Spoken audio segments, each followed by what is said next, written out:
Order, order. Welcome to this session of the Foreign Affairs Committee focused on the current situation in Sudan. Martin, can I ask you to kindly introduce yourself? I'm Martin Platt. I was the Africa editor at the BBC World Service News until I retired in 2013, and I am now the Senior Research Fellow at the Institute of Commonwealth Studies. Thank you. Alan. Hi, I am Alan Boswell, the Horn of Africa Director at the International Crisis Group. We're a global organization, conflict prevention and conflict resolution, headquartered in Brussels. Perfect. Martin, to kick us off, should we have seen this coming? Yes and no. Yes, in the sense that it was increasingly clear that you couldn't have, to use an African metaphor, two bulls in the same field.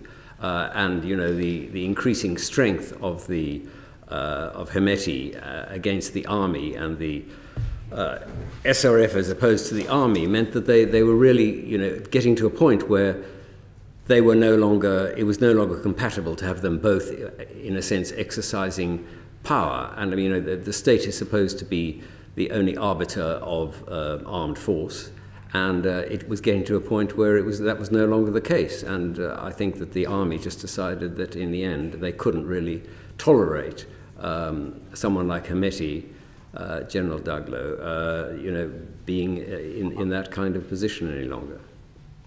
Thank you. And Alan? Yes, I would concur with Martin's analysis there. Obviously, there had been escalations. Part of the challenge was that we had seen a number of escalatory moves and escalatory cycles. Just a month earlier, in early March, we had seen a massive escalation that actually required a de-escalation agreement, and for one of these sides, Hemeti, the paramilitary leader, to pull his forces out of Khartoum. So I think one of the reasons this was a bit difficult to predict, although everyone knew that tensions were rising, was because we had seen this cycle of escalation and de-escalation quite a few times. But there was high-level mediation that was being done both on the Sudanese level and on the international level in the days leading up to this. So people were aware that it was getting quite tense.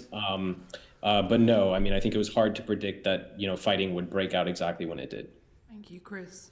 And so where are we at now? Do you want to do just a brief kind of outline of who's in control of what, who's running the infrastructure, all of that kind of stuff? Martin, do you want to start? And then.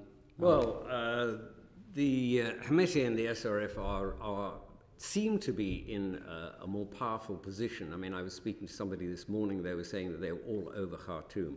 But the problem is that we're concentrating on this as if it's a Khartoum issue. And of course, this is a huge country, and a lot of the fighting is outside of it in the periphery. And I mean, you would have to know literally almost village by village as to who is on top and who is, so to speak, doing well in this conflict. But I mean, both of them have vast quantities of arms and ammunition, and Hemeti has had you know, supplementary supplies flown into him from Libya, and that has assisted him in his position. And you know, I don't think it's possible to tell at this stage who is going to get the upper hand in any of this. Why Libya? Why is Libya providing arms? Well, with Haftar, in a sense, there's a sort of, there are two camps. I mean, you have Haftar, who runs eastern Libya, and he is in bed, so to speak, with the Wagner Group. The Wagner Group is backing Hemeti, and the Hemeti is then, in return, allowing gold to be flown out of from the mines that he controls in Sudan to help pay for Putin's war in Ukraine. I mean, to put it really bluntly. And you said to me earlier, before we meet, that this is basically a war over gold. Is that right? Well, that is certainly one of the major issues. I mean, there was an absolutely fascinating little snippet that Bloomberg put out earlier this month. And if I may, I'll just read you this one paragraph. It's very brief. It says, about 36 Russians from 58 al-Swaraj workers were questioned on accusations of gold smuggling earlier this year. This is a front for the Wagner Group. on accusation of gold smuggling earlier this year, the probe was seen as a potential setback for Moscow's ambitions in the resource-rich North African state. It also signaled an escalation in the simmering power struggle between Sudan's military and a rival militia whose leader has forged close ties with Russia. Well, you don't have to be a genius to know that the person who's forged close ties with Russia is Hemeti.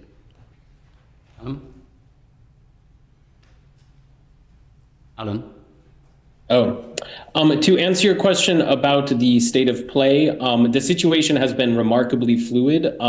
We have seen fighting across the country, Darfur, the north, the east, throughout this war. But I think one of the remarkable things compared to what we thought we'd see if this worst case scenario broke out is we thought we'd see something looking more like all out nationwide conflict. That has occurred, but what actually we're seeing is that both of these forces are very focused on control of Khartoum. This is essentially a battle for Khartoum. They are pulling their forces from other parts of the country to Khartoum. This looks very much like a battle between two men who both ultimately want to be the top dog in Sudan. In terms of who controls what, again, it's very fluid. Most of the reports suggest SAF might have more control at the moment of strategic locations in Khartoum, but as Martin alluded to, RSF has essentially swarmed the capital with tens of thousands of militiamen, and there's been a lot of give and take. And do you agree with Martin's analysis about Libya and Russia? We have seen the reports. We think we don't think Russia right now or Wagner is a major actor in the conflict. We're watching the reports. We have some sources of our own that suggest there might have been some of these cross-border shipments that came from Libya. I think thus far we've actually been surprised that we haven't seen more external involvement in what we've seen so far.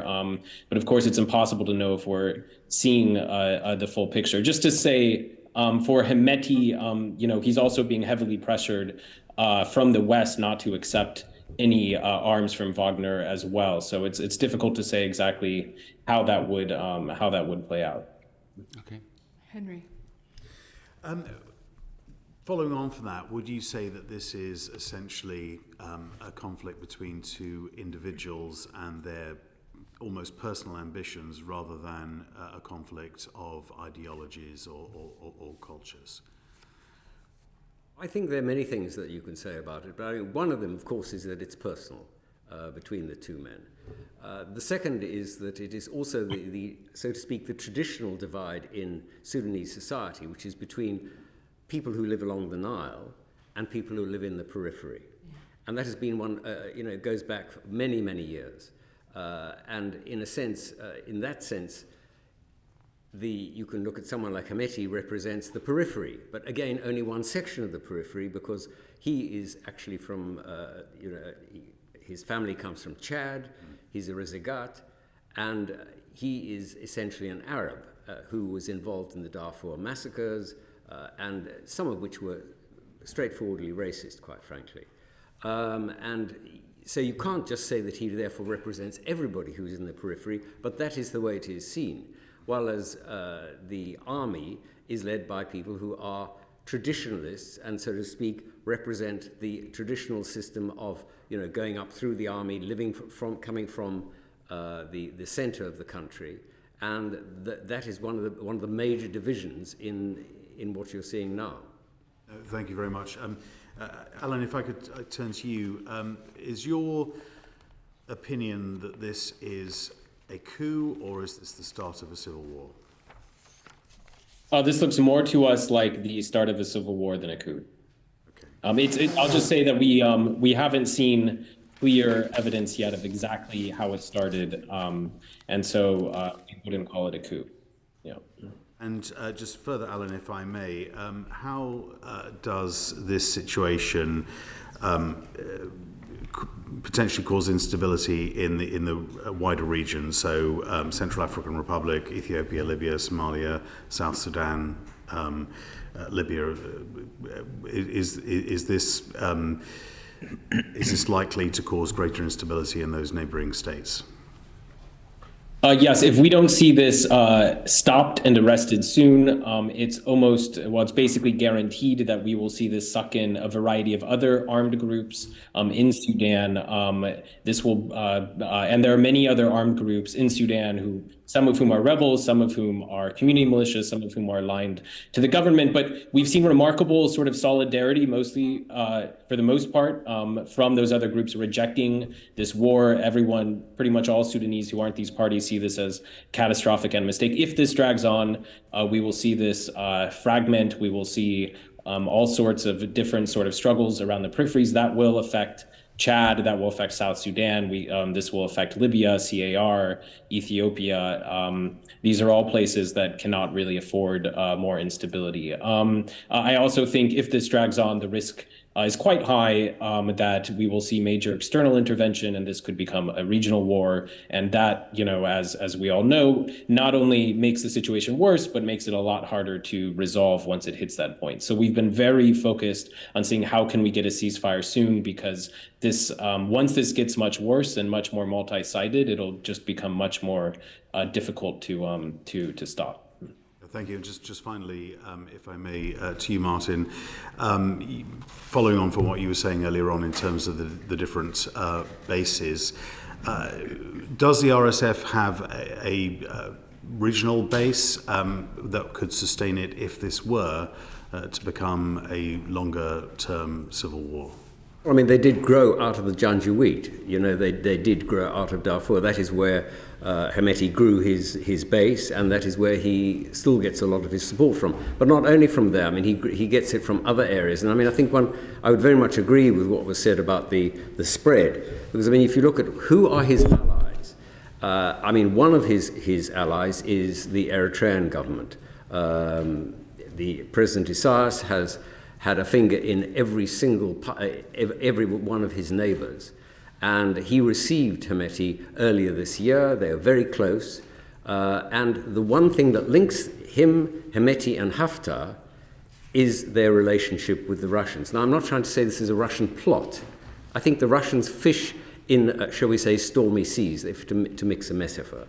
And this is a real storm. And the flights of bringing the weapons in to Libya and then from Libya into Darfur have been, they've been tracked. They've been shown on satellites. This is not something that that they are available, and so it is the relationship between the region and the internal players that will really see how this develops and how it plays out. Thank you very much. Martin, just on that point, so obviously you were talking about how essentially the gold coming out of Sudan is funding Putin's illegal renewed invasion of Ukraine. So I presume hostilities will harm him because it will interrupt the ability to get gold out, or is that not, have we not seen any cessation of that during the last 10 days? Sudan is such an enormous country, as long as you control the gold mines and control the means of getting them out, I don't think it's going to really stop the flows. And I mean, it's interesting that Bloomberg reckons that only 20% of all gold goes through official means. That leaves a huge amount to go through unofficial means, and we're talking about something like $4 billion. So this is a vast amount of money in a tiny, and I mean, in a country which has a tiny budget. These are the kind of sums of money. And if you put that into then weapons, and it really does make a huge difference. And don't forget that, there are already 3 countries in Africa which are almost completely dominated by the Wagner Group. We're talking about Mali, the CAR, and Libya. I mean, they have a really strong hold. They have a big say in perhaps 9, 10, perhaps more. And they don't just work at the physical level, they work at the social level. They use all the strengths that the Russians have in social media.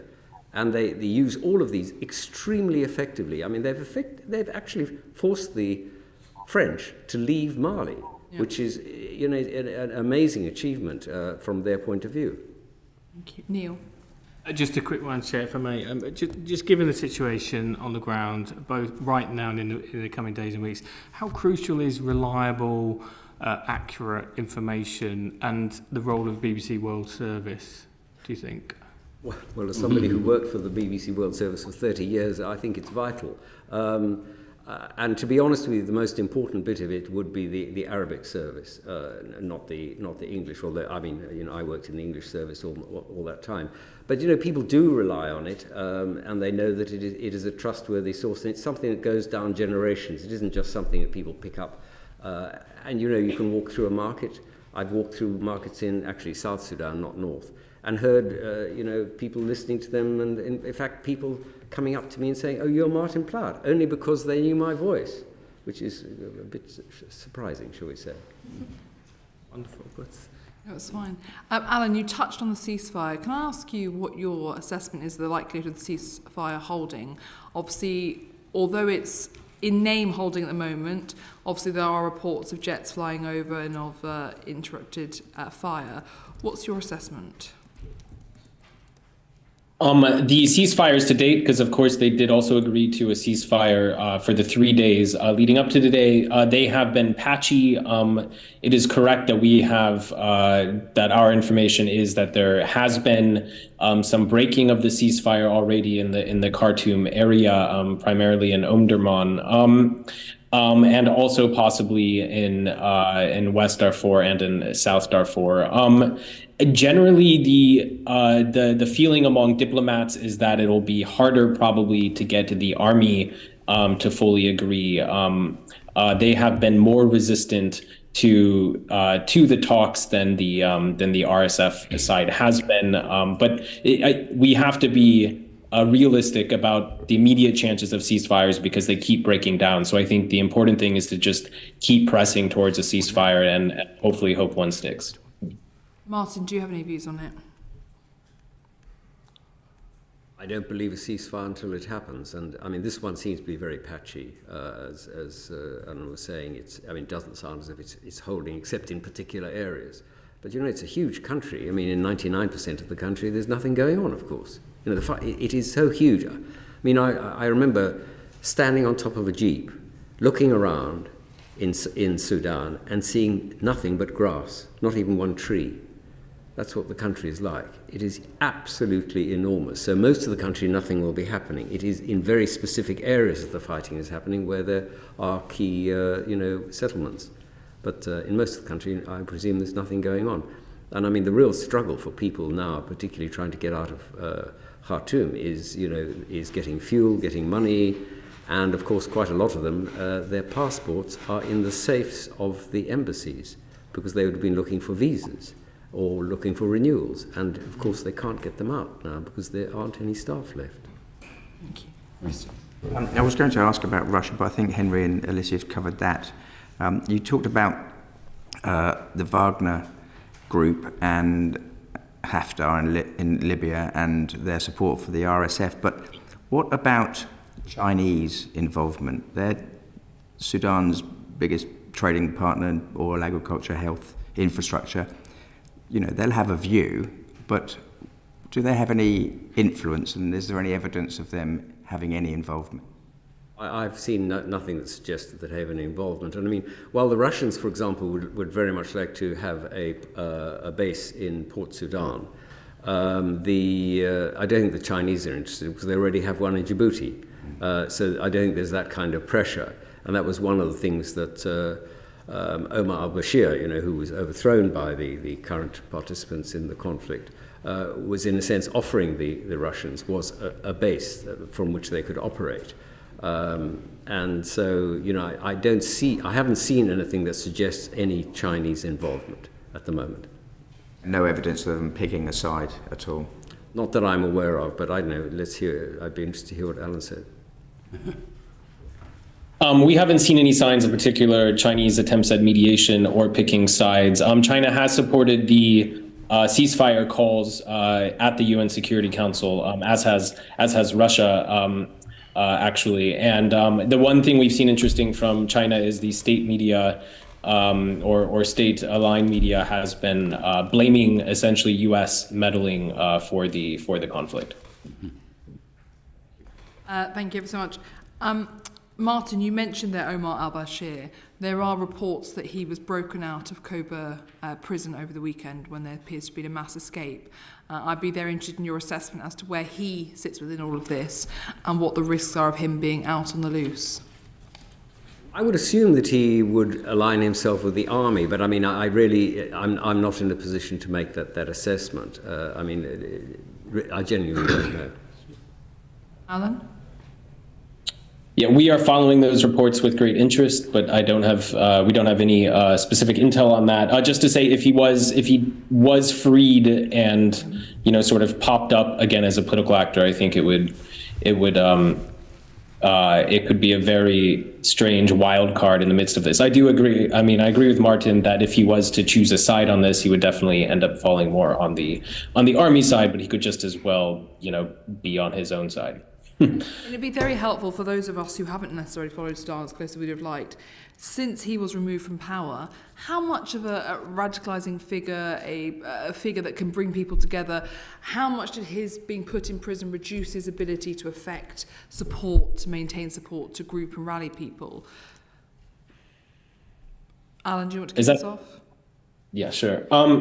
His Bashir and his party have been ostracized and marginalized and have not been given really a platform to continue politicking. There's been quite a lot of accusations from the sort of civilian political elite who were overthrown in this coup, accusing Burhan, the army chief, of essentially rehabilitating the old Bashir regime. So there's a lot of suspicion of essentially a counter-revolution, if you will. But he's not a figure that, for instance, is continuing to have popular support for himself generally, or people rallying to bring him back into politics. I think if he was free, then it would be something you'd have to watch. And Martin, if you want to add anything on that, but also how the lack of accountability around Bashir impacts on the scenes that are unfolding. Well, I don't honestly think that people really assumed there was going to be much accountability. He's been put in jail, but he's been very, shall we say, comfy jail. He hasn't really struggled very much in that position. I think he's just sort of seen as part of the scene rather than anything else. The one thing I think that I don't know whether it's anything that you've thought about, but the slogan is, African solutions to African problems, which people come up with all the time. And the real question is, what is the African Union doing about this, and what are the Arab League doing about it, since they are members of both of those organizations. And, it is really extraordinary that the African Union They have mediators, they have appointed mediators, and the mediators, as far as I can see, haven't done anything. They haven't arrived in the country, they haven't managed to get through it all. They may have tried hard. It's Djibouti, South Sudan and Kenya, but they are not on the ground. They're not, as far as I can see, actually involved in this. They may be behind the scenes, but they are not. And the other thing is, you may remember that Britain, along with a lot of other countries, tried to assist the African Union in getting a standby brigade going. And they have been around since 2010. Well, where are they? They're nowhere on the scene. And if anybody was going to intervene in this, it would really probably have to be the Egyptians, who have a really substantial army. But there's no indication that anybody in the region is prepared to, lift a finger to really intervene. I don't think there's any appetite to do it. They all are prepared to put a bit of money here or there, whether it's the United Arab Emirates, the Saudis, whoever, but not to actually do the hard lifting, which would turn African solutions to African problems from a slogan into a reality. Thank you. Chris? Just, what's your estimation of the humanitarian situation at the minute? And obviously quite a lot of NGOs have effectively stopped operating. How important is it to get them back in full operation? Well, it's catastrophic. Everything is going down. People talk about lack of medicines, a lack of water. The hospitals are not working. I think there was something like 50 hospitals in Khartoum, and only 5 were operating a couple of days ago. Probably it's fewer now. They're running out of everything that they need. It's an atrocious situation. And people are doing what they always do, which is to rely on each other and to flee. And people are already moving in. I think it was 10, 20,000 people have moved into Chad, joining other people who had fled into Chad before. They're moving into South Sudan, and some are moving into Egypt, and some into Ethiopia. So people move out of the country, despite it being so enormous. So I think that's the response. But I think the heroic efforts really are with the doctors and the lawyers groups, the civilians who have been, who are behind the revolution and were trying to persuade the army and the RSF to hand over power to a civilian authority. And those groups are still active and still doing whatever they can in the circumstances. And I think that, if there's if there's anything one can do, it would be to strengthen their hand. That's I think is the only way towards some kind of resolution of this crisis. But it's going to be extremely difficult when the men with the guns really rule the streets. Alan, do you share that view? Yes, the humanitarian. This is the fastest growing humanitarian crisis from a man-made circumstances that I've ever seen. You've essentially seen within the course of a matter of days a collapse of an entire city, of a greater city of some 10 million people, and that's just in Khartoum, where we have reports from. The humanitarian situation was not good before this conflict broke out. Bashir was overthrown in 2019, partly because the economy was so poor and living costs were so high, and it's only gotten worse since. A lot of economic assistance has been cut off for over a year now as a pressure tool to get the military to hand over. So yes, in Khartoum, you essentially have very spotty electricity. Temperatures are in their 40s. A lot of people are out of clean drinking water, out of food. There's been widespread looting. The RSF fighters have lost a lot of their logistical supply chains and warehouses, which have been bombed, and are doing widespread looting across the city. It's basically it's a really, really, really terrible situation. Yeah. Liam. Just to follow that up, Alan, do you think that there is a likelihood that NGOs are now going to be forced basically to constrain or restrict their support for the work they're doing? I'm conscious that something like 3/4 of the hospitals have already been knocked out. Do you see NGOs basically having to pull back just to safeguard their own people? Yeah, they already are pulling back. It's just the security situation does not allow for a humanitarian response, especially in a context without any sort of peacekeepers or third party. The UN has talked about forming a hub for humanitarian work in Port Sudan, but that's in a different part of the country. So this is still very early hours of this of what could be a very long civil war. If this continues, I think we'll see the logistics of a sort of humanitarian operation set up. But at the moment, it just hasn't been able to get off the ground because the security situation in Khartoum has not allowed it. What do you think the consequences are for the risks of famine, disease outbreaks? We would hope that we could just get a ceasefire soon, so you wouldn't descend into those sort of scenarios. It's difficult to say what it would look like if we continue to have an all-out battle for Khartoum. Already we're seeing Khartoum start to empty of a lot of residents. People who can afford to are getting on buses and trying to flee basically in any direction.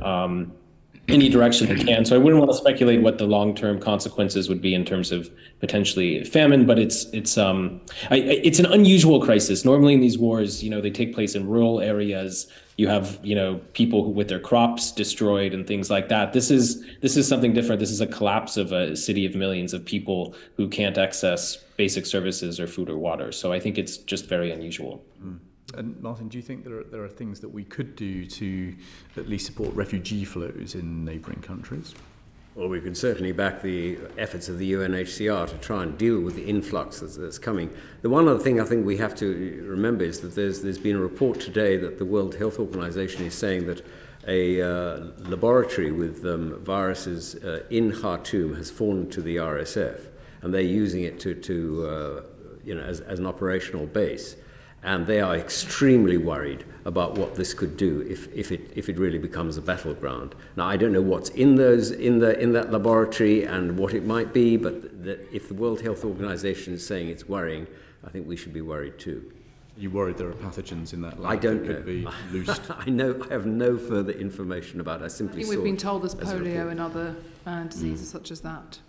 Thanks, Chair. Saqib. Yeah, just to build on that, I mean, Martin, you spoke about the flow of refugees to countries like Chad. Could you just elaborate, in your view, the impact it's having on the surrounding countries and on infrastructure in places like Chad, or whether there is sufficient infrastructure to take such a load on?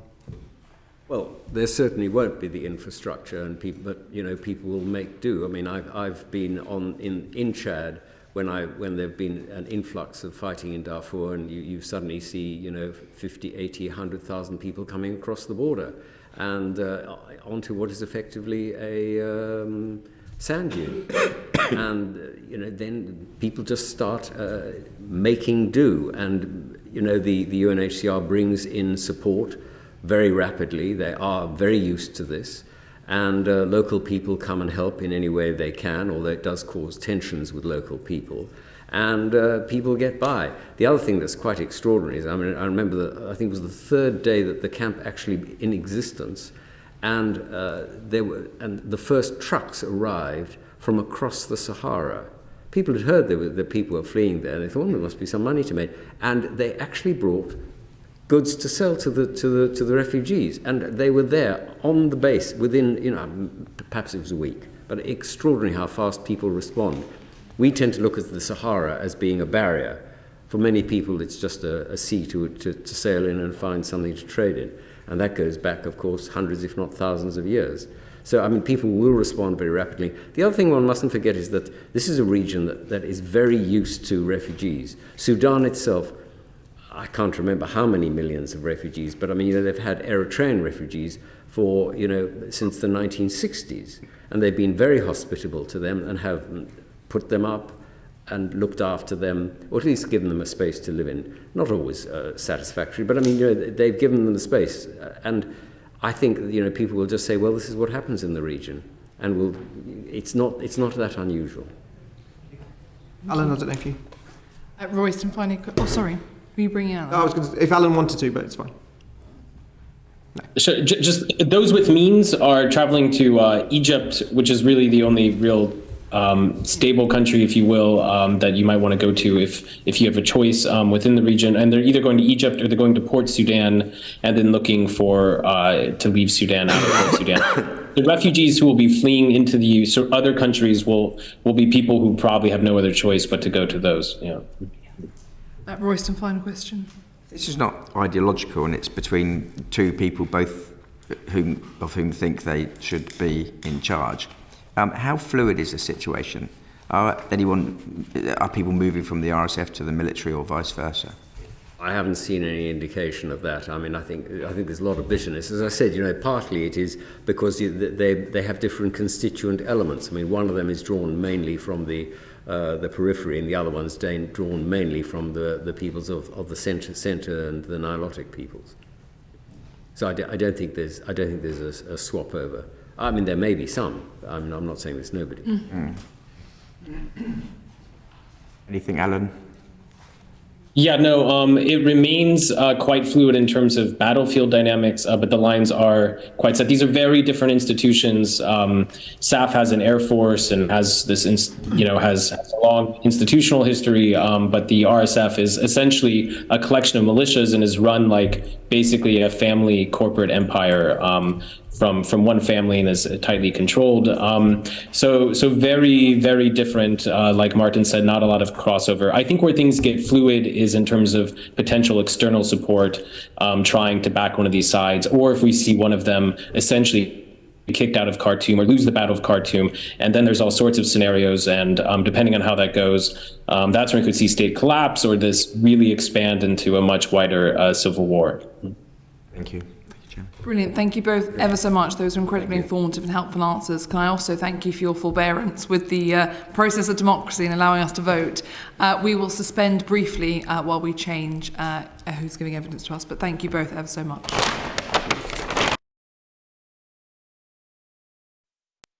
The proceedings are currently suspended.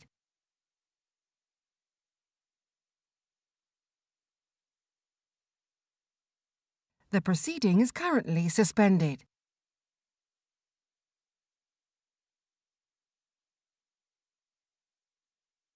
The proceeding is currently suspended.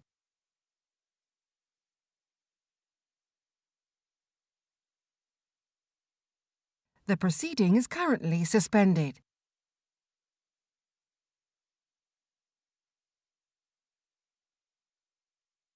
The proceeding is currently suspended.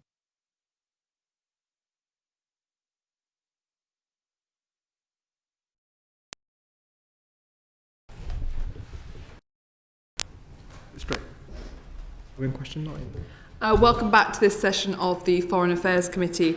For those just joining us, we are fortunately not able to contact one of the members of our panel, so we are hoping to continue to try and contact them, but they are in Khartoum, and as we all know, internet, although improved overnight, is still patchy.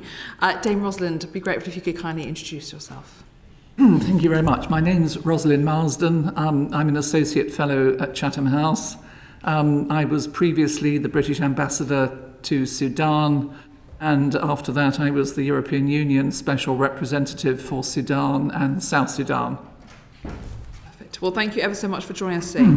I would love if you could talk us through how you've seen the last week or so unfold, but particularly if you could comment on where you think that leaves us, what is feasible to achieve in the current circumstances. And also, I'd also very much welcome your reflection on the fact that, as you know, in the Foreign Office, the training is always that the Foreign Office officials are the last out the door, and they are there till every last British national has been removed that can be. We'd welcome your views on the fact that the British embassy staff had to be evacuated due to an immediate and severe threat to their lives. Yes, well, thank you.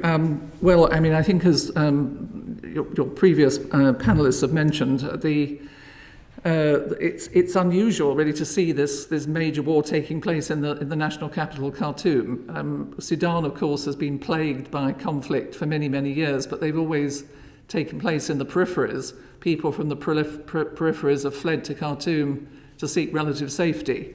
So now we're seeing the complete reverse of this really large-scale fighting going on in the capital and people trying to flee out of the capital. As we know from the reporting from the ground, I mean the situation is extremely serious, having dragged now, I think, into the 11th day of fighting. The efforts by the US Secretary of State and partners to broker a ceasefire, to try to give another opportunity to get foreign nationals out, obviously raised some hopes that maybe this time it would hold, and as we're seeing, it's holding here and there in a patchy way, but this is making it extremely difficult and complex for the Foreign Office to try to evacuate British nationals, because they're being advised to make their own way to the assembly point, the evacuation point somewhere outside Khartoum, and of course trying to get there under their own steam through the streets with full of armed men fighting, and obviously artillery shelling going on. The fighting moving around different parts of the city is extremely hazardous. I mean, one thing I would like to highlight is some of the local neighbourhood resistance committees, these young people who've been driving the revolution. They've been doing their very best to help people in their neighbourhoods, including the foreign nationals, by sharing information about about escape routes, about roadblocks where they are, and how the fighting is moving around. So they've also been being extremely helpful in this process. But I mean, what we're also hearing from the Sudanese side is that many Sudanese are absolutely terrified that once foreign international efforts to get their nationals out have come to an end, then the real fighting will resume, and of course they will be the victims. Now, in terms of the evacuation of diplomats that's taken place before getting out the civilians, I mean, I think what we understand is that the diplomats, like everybody else, were basically locked down in their houses in a very dangerous situation. So they were, with also obviously patchy communications, they were not really able to fulfill their job. They weren't able to get out and meet anyone. They were also simply sheltering in place. So I think there was a feeling that if they were to contribute to helping the rest of the British community, they could probably do so better if they were out of the country. And of course, it was also necessary for the embassy to try to establish how many nationals are in Khartoum and where they are. It seems that these days the embassy doesn't otherwise automatically register all the British nationals, so that has taken some time. But it's good to see that now it seems from today there's been a serious effort to try and start evacuating people. We saw the UN manage to get hundreds of people out by overland in a big convoy to Port Sudan, but that was a major undertaking. I think it took 24 hours to get this huge convoy to Port Sudan, but they did get there safely, and I think that was UN international staff and a number of the international NGO workers. And can I ask, what is your assessment? So the British government has said that they could not or did not assess it to be safe enough to evacuate without a ceasefire in place. Now, many of us had very little confidence that a ceasefire would be put in place. Indeed, the last one held for only 3 hours. What is your view of the position that the British government took of waiting until there was a ceasefire to be able to evacuate? Well, I think they've changed, the Foreign Office, I think, has slightly changed its advice in the last 24 hours or so to say that it recognises that some British nationals will be using their own judgment and getting out under their own steam, when it became apparent to everyone that this succession of ceasefires that have been brokered by the international community have not been anything but very, very partially successful. So people are just getting desperate and leaving. Clearly, from the government's point of view, if they were to supervise an evacuation process, they were trying to sort of hoping that there would be a moment when a humanitarian ceasefire could be put in place and safe evacuation corridors could be established that would minimise the risk to attempting this operation. But as we've seen, even with the latest exercise, it still leaves a very dangerous situation. But I think there's a feeling now with people just running out of food and water, the fighting continuing, that people will have to weigh up the risks and at least make an effort to give up people an opportunity to get out and get to an airfield from which they could be evacuated. And one of the challenges is obviously the British nationals having to make their own way to the airport, the airstrip, as you mentioned, which is incredibly dangerous because there are no diplomatic staff left on the ground. Do you think if we were to find out in the next few days, weeks, that the majority of British nationals had taken it upon themselves to evacuate themselves rather than using and waiting for a British evacuation, would you see that as a failure of the British state? I think it's a very difficult judgment. Clearly, it's much easier to evacuate 30 diplomats whose whereabouts and to get them out than to try to tackle the evacuation of, we understand, 4,000 British nationals, including dual nationals, 2,000 of which have now registered with the embassy, with the Foreign Office, saying that they would be interested in being evacuated. I think trying to take on that kind of an evacuation operation on that scale, given the intensity of the fighting that was going on, was going to be incredibly difficult. So I can understand why the government was putting its main effort into trying to broker a ceasefire, or at least, if not a complete ceasefire, some evacuation corridors that could be used, because that would obviously have been the safest option. But despite persistent efforts, although there has been some temporary lull in the fighting, as we've seen, which enabled some other countries to get a number of their nationals out, it hasn't so far resulted in a sufficient ceasefire to be able to, I'm sure, to do what the government would like to have done in providing a safer environment for this exercise. And of course, there's also the issue, I think, that's been raised of communication. I think some British nationals obviously saying they've now heard there's an evacuation operation starting, but they're all worried about, will they miss a communication, how they're going to hear what's going on. And I think just for confirmation for those who aren't aware, the first evacuation flight has successfully landed, but also the travel advice has changed, which is now that British nationals should make their own way to the airstrip, no longer waiting to be called forward. I presume, based on your comments there, that you would agree that that is likely because of the concerns about inability to communicate because of poor telecoms infrastructure. Well, yes. I mean, because we know that the internet is down so frequently, people, may be worried that if they sit in their houses waiting to get an email from the Foreign Office, that it may not come through. So I think that may be the reason for the change of advice. And final question from me before I turn to Royston. The US has adopted the position that they will not be evacuating their nationals under any circumstances from Sudan. Can I ask your assessment of that and whether you feel that would have shaped the British government's response in the early days when they too were not confirming that they would evacuate British nationals? Well, the Americans are saying that they've got something like 16,000 nationals, including dual nationals, in Sudan, which is obviously far more than the UK seems to have. But nevertheless, the UK probably has got the second largest number of nationals amongst all the European countries.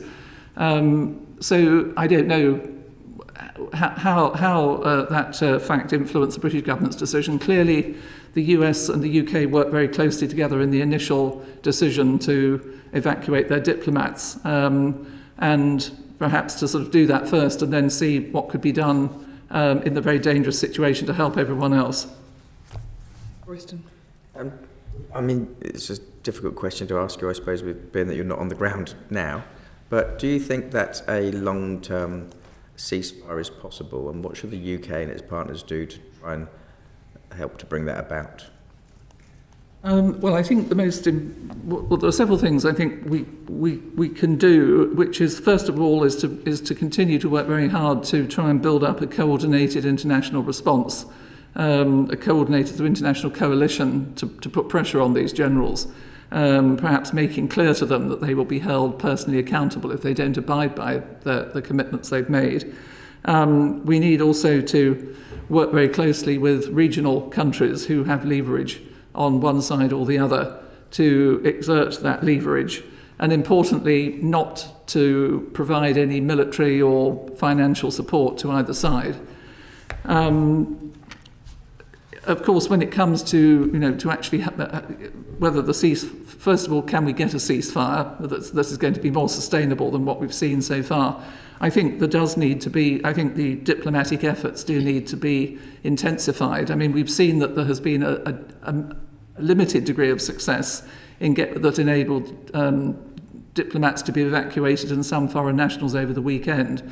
So the hope was that could be built upon. But I think, the UK should be in a good position to exert its diplomatic pressure on international and regional partners, because the UK has been working very closely, obviously with the United States, but also with the US and Norway in the so-called Troika. It's been working in recent months with the Saudis and the Emiratis in the so-called Quad, all of which has been to support the political process to try to move to democratic transition. So I think continuing to work with those countries, with other regional countries like South Sudan, Kenya and Djibouti, which have been mandated by the regional organisation IGAD to try to broker a ceasefire. A lot needs to be done to keep all these efforts together and coherent, so that everyone's giving the same message to the two generals and we don't start having the whole process fragmenting. But we're now seeing a number of countries sort of volunteering to mediate. We've seen Turkey mentioned, Israel, Algeria, and so on. I think it's really important to try to keep this effort coherent. I was going to ask you about mediation, actually. That was my next question. But Martin mentioned that there was no obvious signs of any Chinese involvement. But perhaps from a mediation point of view, I don't suppose we mind who the people mediating are, as long as they get to a position that we would want to see, which is a ceasefire.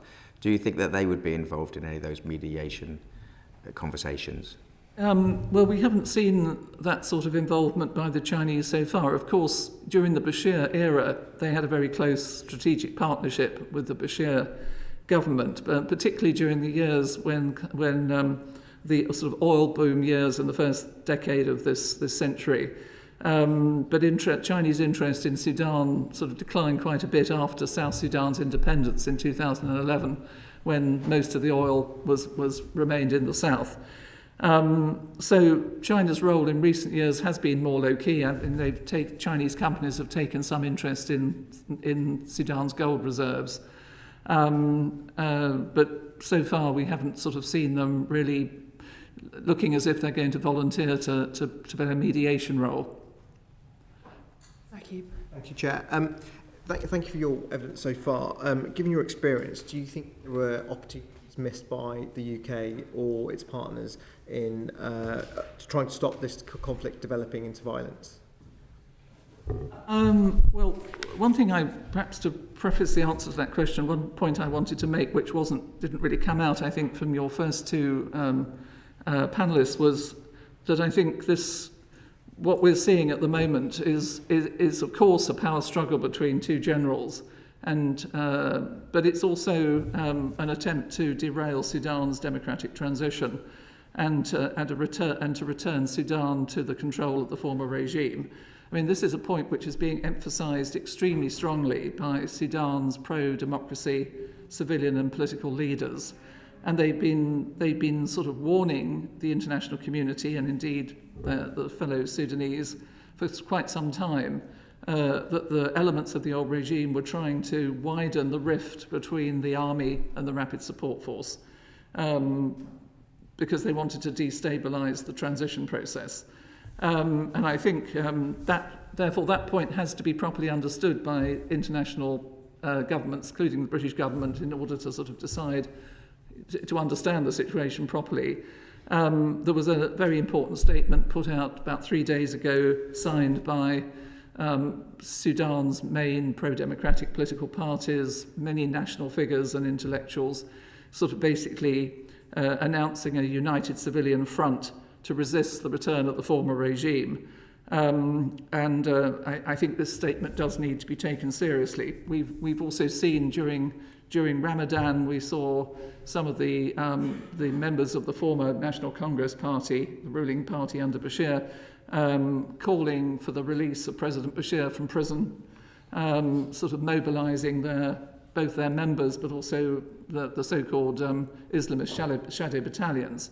So, I mean, this issue, it's not just a propaganda issue from Hemeti, although, of course, he's using it, but this is certainly a strongly held view by the pro-democracy movement. So, on the one hand, I think the British government and its partners perhaps should have taken those warnings more seriously.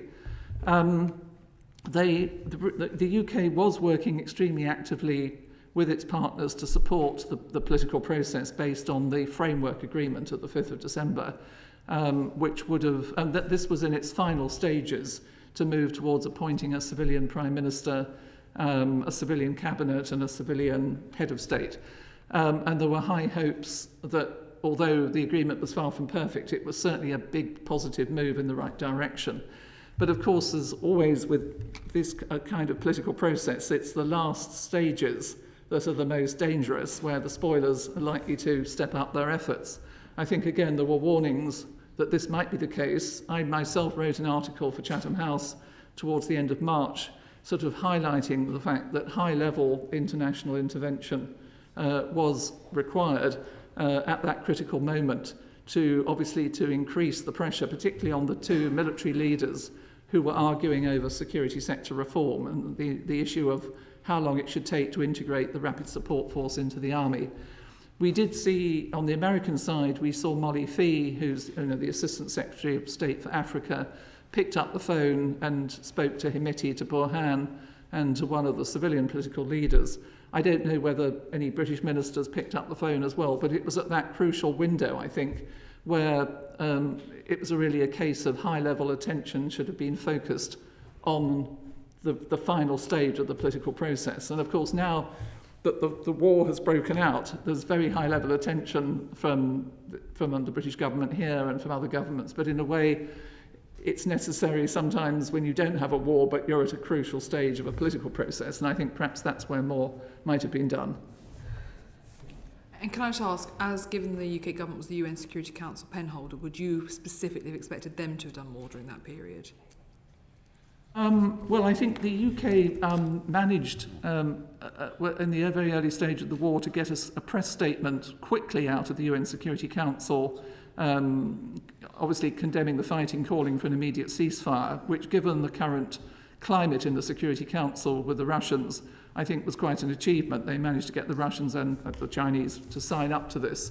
So I think they did actually use their position as penholder to move quickly to achieve that. Thank you. Chris? Just wonder how you think other regional battles that are going on and are different countries in the region seeking more authority, more power, how that is playing out within Sudan? Yes, thank you. Well, I think the number of countries, regional countries, obviously, that have interest in Sudan, I think perhaps the one I would highlight is Egypt, which has obviously very strong historical links with Sudan going back centuries, but it was also, Sudan was a part of the Anglo-Egyptian condominium in the first half of the last century. They regard Sudan, the Egyptians regard Sudan very much as a national security issue, and policy on Sudan is made by the Egyptian intelligence service rather than the foreign ministry. Egypt has been a very strong backer of the Sudanese army and General Burhan. There are very close links between the two armies. Many of the Sudanese army officers go and train in the Egyptian military academies. Since March 2021, there's been a military cooperation agreement between the Sudanese army and the Egyptian army, and they've been conducting military and air and naval drills. There's also a strong interest on the Egyptian side in trying to keep Sudan as an ally in its negotiations with Ethiopia over the Grand Renaissance Dam, which for the Egyptians is seen as a sort of existential issue from their point of view. And it would seem that the government in Egypt would certainly have a strong preference to see a military officer like Burhan in control in Sudan, rather than a militia leader like Hamiti, and rather than a civilian democratic government, which might not be so easy to influence. It's also been clear that the Egyptians have been intervening in Sudanese political affairs. They invited earlier this year a number of Sudanese political actors to go to Cairo to sort of help to form a broader political grouping, which many Sudanese and some international actors saw as an attempt to create a rather parallel political process to the one that the United Nations, the AU and IGAD were already facilitating with support from the Western governments. So the Egyptians are a major player, but it means they do have leverage, of course, particularly on General Burhan and the army, and therefore for the UK it's very important to be in very close touch with the Egyptians to try to encourage them to work together with the rest of the international community. The United Arab Emirates are also worth mentioning because they've had close ties with General Hamiti, particularly because of the Yemen war. Hamiti put a big military contingent into the Yemen war on the side of the Saudi-led coalition. The army also has put soldiers in, but not so many. The Emiratis also have an interest in trying to get control of a commercial port on the Red Sea. They have a big interest in Sudan from the point of view of food security. They had just announced a $6 billion investment in a new port on the Red Sea that would be linked to a massive agricultural project. But I don't think the UAE are completely on one side. They've got quite good links also with General Burhan and the army as well. So they've got links with both sides. And then, of course, there's Saudi Arabia, which I think is, if anything, probably more neutral between the two.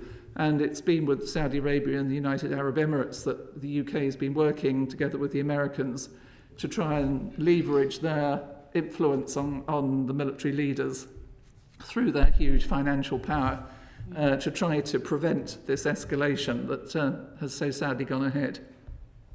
Any Russian meddling? The Russians, as has been mentioned already, have obviously been trying to expand their footprint in this part of Africa, and Sudan has been one of their target countries. Their interests are primarily trying to secure a Russian naval base on the Red Sea coast, which they had in 2017 negotiated with President Bashir before he was overthrown, and they're still pushing to try to get this agreement to be implemented. But General Burhan is very well aware of regional resistance to that coming from Egypt and some other countries. They've been working through the Wagner Group closely with the Himiti and the Rapid Support Force, providing, we understand, some training and sort of social media advice. Also working closely in exploiting some of the gold mining operations. And in the UN Security Council, the Russians have tended to always really to protect the interests of the military junta, so to speak, especially after the October 2021 coup, vis-a-vis the civilians. And they've always tended to oppose international intervention. The Russians have also been a major supplier of military hardware to the Sudanese army. And Lavrov was in Khartoum just a couple of months ago. On that occasion, he met both Burhan and Himiti. So the Russians have got links to both sides, which may be one of the reasons why they were willing in the Security Council to at least work with everyone else to call for a ceasefire, rather than trying to stoke the fighting. We're just waiting for the Minister to arrive, so I'm going to try and get two more colleagues in. Henry and Saki, please. Thank you very much, Dame Rosalind. If the instability continues in Sudan, what impact do you think that will have in terms of greater risk of terrorist recruitment? And what is the impact of that on UK security and foreign policy interests? Well, if the war continues and sort of spreads into a protracted civil war, drawing in domestic and probably then regional actors, obviously there is a risk that you will have breakdown of law and order, ungoverned space in which there could be potential scope for terrorist groups to move in. This has also always been one of the big concerns. So I think there's obviously the concern that it could lead to a much greater increase in, so to speak, migration, but I think terrorism as well is another issue.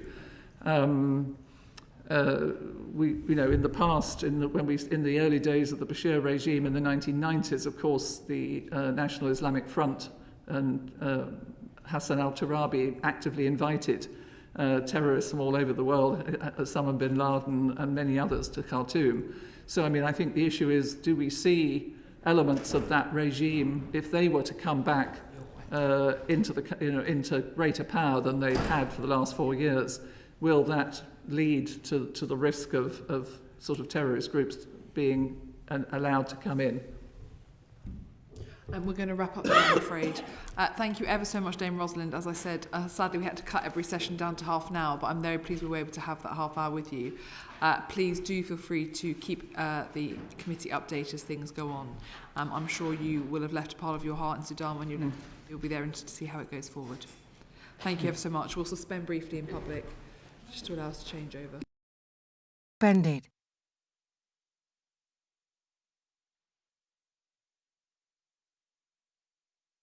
The proceeding is currently suspended.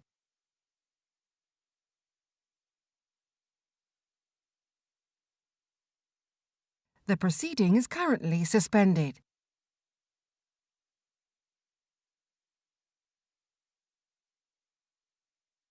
The proceeding is currently suspended.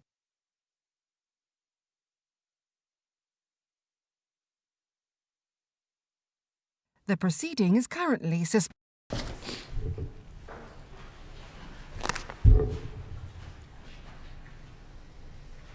Order, order. Welcome back to this session of the Foreign Affairs Committee, where we are now joined by the African Minister, Andrew Mitchell. Minister, can I thank you, first of all? I know many ministers would probably have said that they were too busy in the crisis centre to come at this time to speak to us, so I am grateful to you for your time. I'd be very grateful if you could start with an update on the evacuation for us and how many British nationals we believe at this time we've managed to get out. Thank you very much, Chair, and thank you also very much for agreeing that this will just be a very quick session, and I hope if the committee wants to invite me back in slow time that I might get an invitation. So I apologise to the committee that this is only a sort of 20-minute slot. The position is that the UK is supporting the departure of British nationals from Sudan. We are asking British nationals to travel to Wadi Saida airfield before 8 o'clock Khartoum time today to be processed for supported departure. Seats will be allocated on a priority basis, starting with family groups with children and or the elderly or individuals with documented medical conditions. People should continue to ensure that they have logged locations and contact details with the Foreign Office. We are continuing to work up other options to assist British nationals wanting to leave Sudan, including at other points of exit. Travel within Sudan is conducted at British nationals' own risk, and plans may change depending on the security situation. That is an update, Chair, on where we stand. Thank you. And do you still believe to be the right assessment not to have evacuated at an earlier point before the ceasefire was in place? Yes, I mean, we have been in crisis mode now for more than a week. We have at all times been exploring every possible option for all British nationals and of course for our own embassy staff, to whom we owe a specific duty of care as their employer. And at all times we've been working 24/7. You will remember from your own knowledge of the Foreign Office the way the crisis centre operates. There's a crisis centre now with 200 people, government joined across government at the hip. The Prime Minister has just made a visit to thank our staff in the crisis centre, but they've been working flat out day and night to look after and contact British nationals, and also to make sure that we look at all conceivable options, and every option we try to advance as quickly as we can. Can I ask, did the US's very early decision that they would not evacuate any of their nationals impact on our decision making?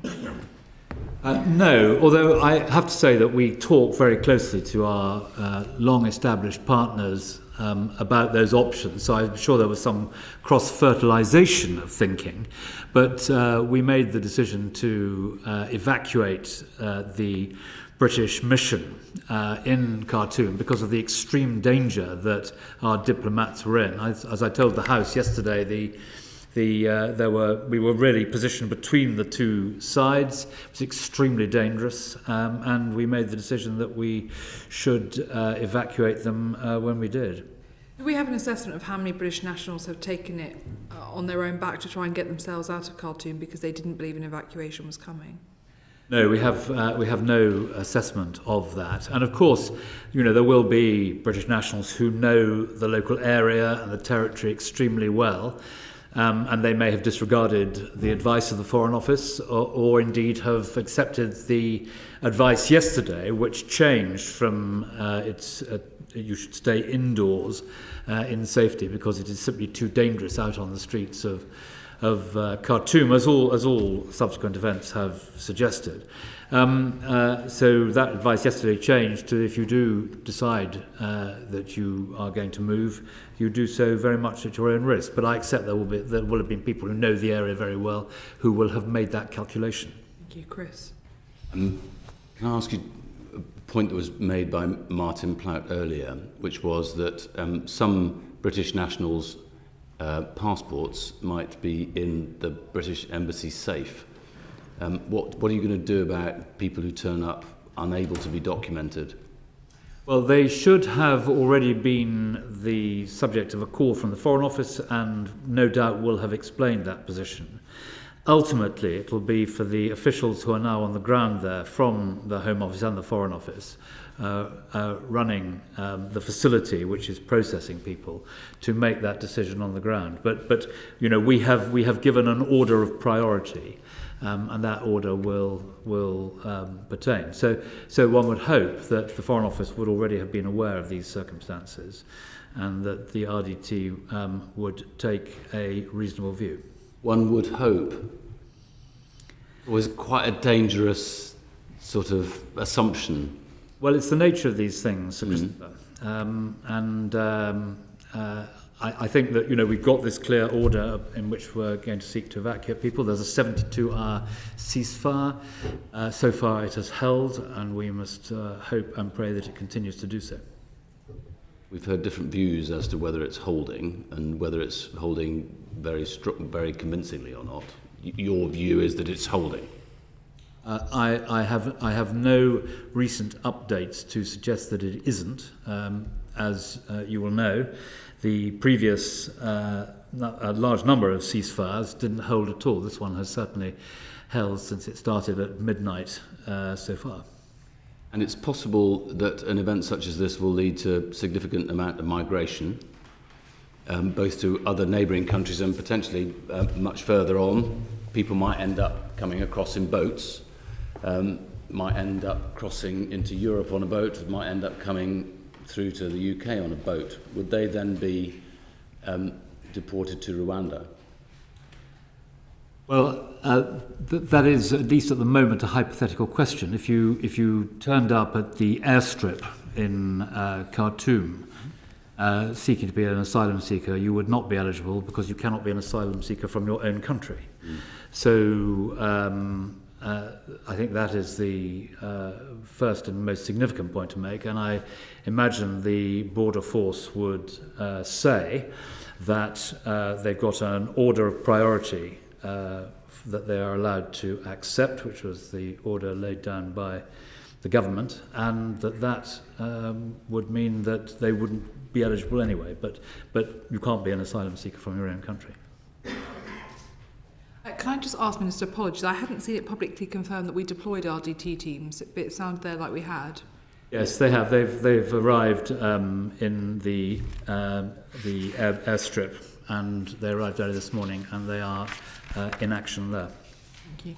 Aki, if you want to follow up on that point. Well, Minister, thank you for your time today and all you're doing. I've got a couple of constituents who are stuck in Sudan at the moment. We've just received information that they think it's too risky because of the fuel shortage to make it to the airstrip. Is there any other avenue for them to get there, or get to the port of Sudan for alternative means? No, all those, and some have already been evacuated and have left. All those who have come under their own steam. We've adopted actually the same procedure that the Germans adopted successfully yesterday, and they came under their own steam, and we're asking people to do the same. Ian. Thanks. Ultigani Abdalal is an NHS cardiologist who has told the Times that he was trying to get in touch with the Foreign Office and others and been greeted by radio silence. The British staff of the Khartoum American School told that they were directed to a Foreign Office website, filled in the forms. They say that they have done everything the British government asked me to do, phoned up, got my name on the consulate list, filled in their forms, but not once did I get a personalised email. The only thing you get is a link to the website that is travel advice about Sudan. Alison Lehtinen, a dual British-Finnish national hit by a bullet in the foot, says that she has been in constant touch through phone and WhatsApp with the Finnish embassy, but has been ignored by UK officials. Many of these people turned to the French in order to escape the country. Do you think that the French are doing a better job at evacuating their citizens than the UK? No, I don't. I think everyone is going about this in their own way. We have much larger numbers of citizens to take out. I mean, I have enormous sympathy with the difficulties that those British citizens whom you've just read out are facing. But if they contact the Foreign Office, the travel advice is extremely important because it does change, and it changed yesterday, and it's changed again today. So keeping in touch with the travel advice is not an insignificant matter, but we have tried that anyone who is registered with the Foreign Office should receive and has received a message at least once a day. The problem is that the atmospherics in Khartoum hinder that sort of communication. Yesterday there was only 2% internet, and that does make communicating extremely difficult.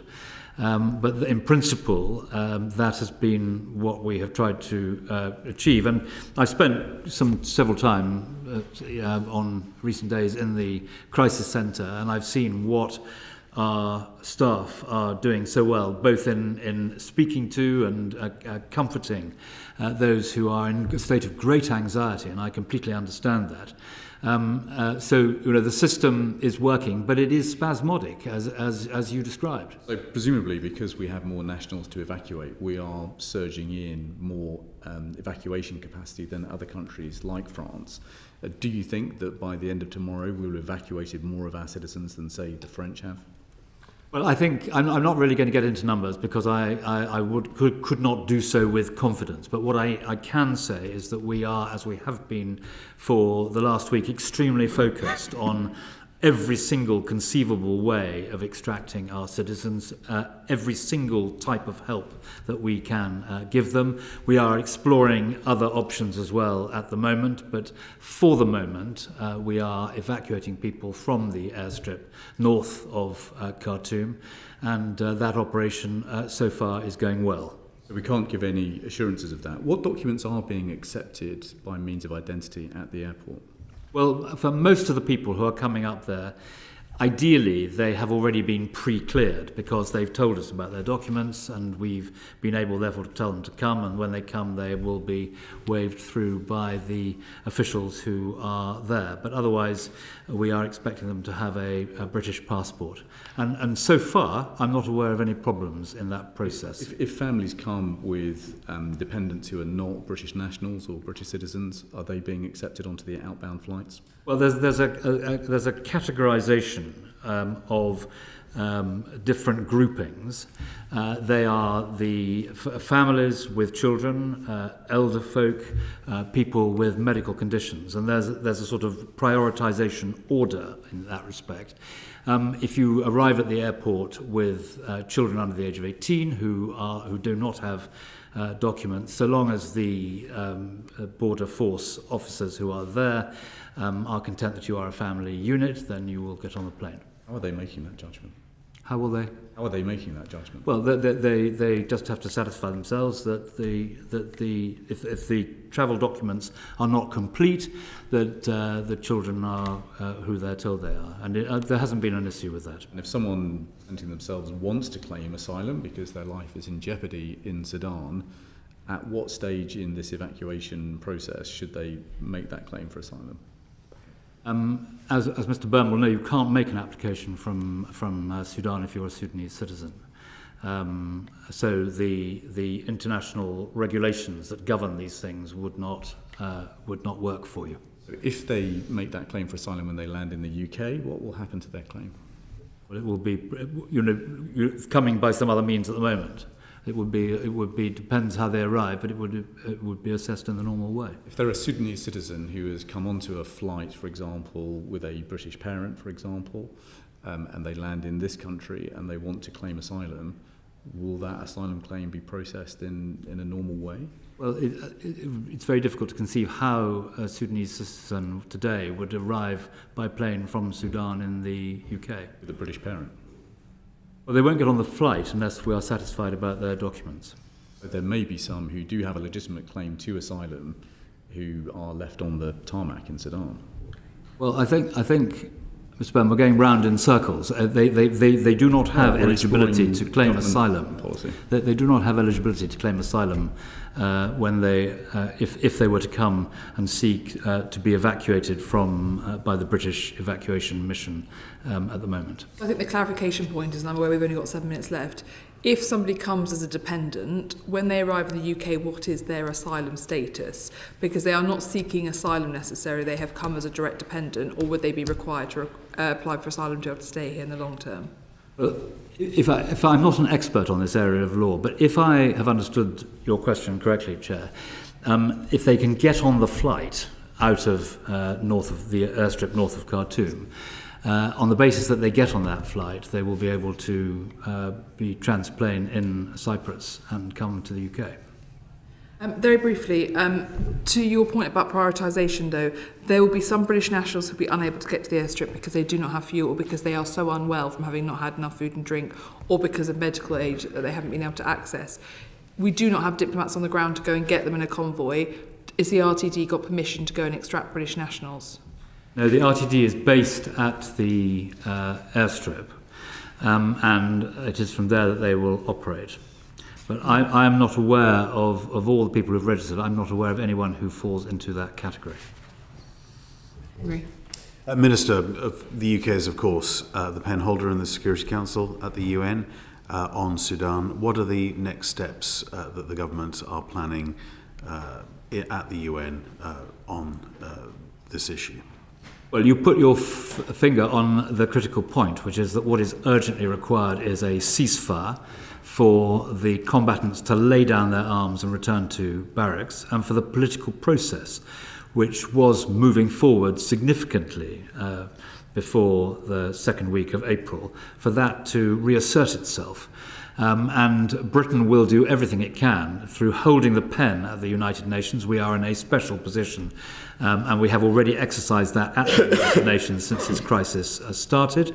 But we will do everything we can, together with our colleagues at the United Nations, together with our friends and colleagues in Europe, together with the regional powers. The Foreign Secretary has been on the phone to our colleagues in the region ceaselessly since this crisis started, to try and move people towards the possibility and then the actuality of a ceasefire. But that is the critical thing that is required. There is going to be a humanitarian catastrophe there with the position at the moment in terms of food and the humanitarian relief. Most of the humanitarian workers are leaving. And they will not be able to come back until there is a ceasefire and there is some degree of safety on the ground. 5 of them have already been murdered. Royston. I understand why you evacuated Foreign Office staff. I've no reason to doubt your intelligence that their lives were in danger. I wonder, though, which is what I thought on the weekend, about the optics of senior cabinet tweeting 1,200 military involved in taking our people out, while British citizens were left in Khartoum wondering what was going to happen to them. So I'm pleased that we now have moved on and things are gathering pace. But do you think that's a sensible way to promote that? Well, I think that you have to accept that the decision was made. I mean, the Prime Minister chaired a COBRA last Saturday morning at 3:15 in the morning. And I think that gives a feeling of the urgency and the tense, critical complexity of the situation. We then decided that the people for whom we had a very specific responsibility, and I emphasise that the government feels a responsibility for all British citizens in Sudan, but the people who were our own employees, the diplomats, their dependents, people who were in British houses and the residents and the embassy were in sufficient jeopardy for us to know that a military operation should be launched, and no government puts lightly the men and women of our military into harm's way, and I pay great tribute to their bravery. So I think the tweet to which you are referring reflects the pride and admiration of the Defence Secretary in the remarkable work that the British Armed Forces conducted, getting all our embassy staff out, bar one who is now out and in Djibouti, getting them all out successfully, and also getting all the troops who were involved in the operation safely back to Cyprus as well. Chris. We've heard this afternoon in our evidence two different versions, two different answers to the question, should we have known that this was a possibility? One going, well, it would have been very difficult, but others saying, well, actually, the alarm bells should have been ringing because we knew that this was getting into a very tense moment in the process towards democracy, and lots of people didn't want to go back to democracy. I just wondered, do you think, where do you fall on that spectrum? And if there could have been any alarm bells ringing, wouldn't it have been a good idea to have garnered information about how many British nationals there were in Sudan rather earlier, so that we might have been able to we would have been ready to have put something in place? Well, on the second point, we only know if people tell us, and quite often British nationals don't tell the embassy, and so the embassy has to make a judgment. And the judgments we have made in terms of British nationals and those with dual passports are in the public domain. on the basis of the first question that Sir Christopher asked me, which is, should we have known? I think that is very difficult. My answer is no. Obviously, there's been work done in the Foreign Office. There's a very good ambassador there. And that work monitors and works very closely with the different people involved, in particular, of course, with civil society and the politicians rather than the military. But this is not an ideological battle. This is a battle between two generals for power. There's no ideology involved in this. It's raw power being fought over. And one might have hoped that that would never happen, given the appalling humanitarian jeopardy it has placed so many people in. What we heard earlier was quite a lot of engagement from other countries outside, wanting to meddle, wanting to, including possibly the Wagner Group, Russia, Libya, Egypt. All of these things were available for us to know. And there's a bit of my mind that's just going, well, we take our eye off the ball when we know that we have quite a lot of British citizens in Sudan? I don't think so. We were watching very carefully over the peace process. It did appear to be making progress. One has to remember that throughout most of the time after the British protectorate in Sudan, I think it was, Madam Chair, throughout most of that time, there's been a military government in Sudan. So the progress that we were working towards, where there might be a civilian government with huge hopes and the enormous bravery of the people who were standing up for democracy and the political leaders in Sudan, we were very close to them. We knew what was going on, and we hoped that progress would continue to be made in respect of those negotiations. But as I say, I think that we would not have expected that these two generals would have slugged it out in this way on a totally non-ideological issue, let alone deployed heavy weapons in built-up areas. I just urge you to read the evidence that we've had earlier afterwards. I think it might be quite revealing for you. I always look at the evidence that is published by the Minister, I'm aware that you need to leave us, but we will be taking you up on your offer to come back to us again, and I hope in not the near to future. I would also just like to put on record that the hearts and thoughts of this entire committee go out to the people of Sudan and also to all the British nationals who have caught up and have lived through an unbearably scary few days, and also to put on record our thanks to the staff at the Foreign Office, the MOD, the Armed Forces and the Border Force, and now those RDTs on the ground. We all hope that the ceasefire holds, but also I think we would all urge to try and get as many British nationals out as we can as possible. And just to reiterate to those who may be joining us late, the message is that any British national should travel immediately to the airstrip so that they can be evacuated. Thank you ever so much, Minister. Order, order. The proceeding has ended.